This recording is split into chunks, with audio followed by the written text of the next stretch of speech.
Olá, estudantes da segunda série! Neste vídeo vamos falar sobre arcos côngruos. Então, para dar início a esse assunto, eu vou mostrar aqui para vocês, vou comentar com vocês o que significa arcos côngruos. Não são arcos que têm a mesma medida, e sim arcos que têm as mesmas extremidades, o mesmo começo e o mesmo fim. Quer dizer o quê? Que se eles começam num ponto A de uma circunferência trigonométrica, eles vão terminar em um outro ponto B na mesma circunferência trigonométrica, não necessariamente com a mesma medida. Por quê? Porque nós temos arcos que dão mais de uma volta na circunferência trigonométrica. Então aqui o importante é lembrar que eles têm a mesma origem e o mesmo final. Então, para entender um pouquinho melhor isso, vamos ilustrar aqui exemplos de arcos côngruos por imagem. Primeiro por imagem.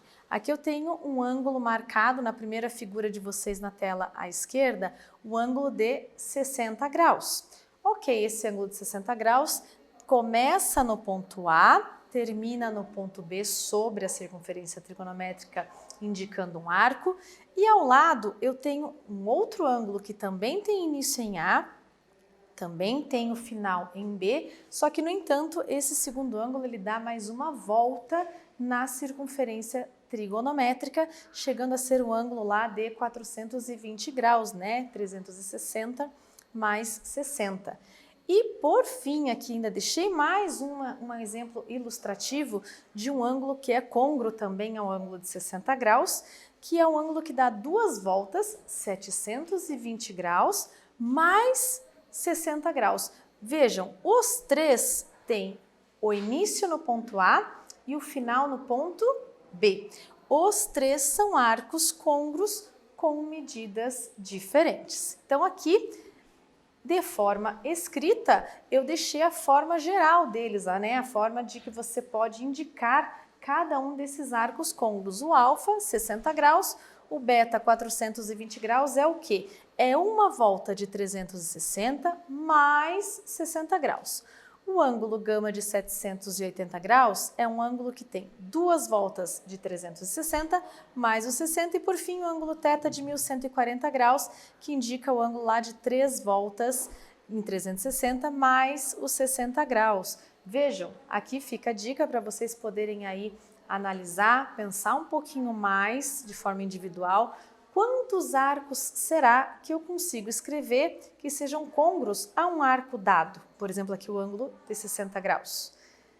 Pensem, vejam, será que existe um número limitado? Será que esse número é ilimitado? E como que eu escrevo esses arcos? Então, aqui nós concluímos que os arcos, os ângulos de alfa, beta, gama e θ são côngruos. Essa é a conclusão que a gente consegue com os dados aqui apresentados. Então, esses arcos, a gente percebe que sempre que a gente somar as voltas de 360 graus, eu sempre vou obter um arco que seja côngruo àquele anterior.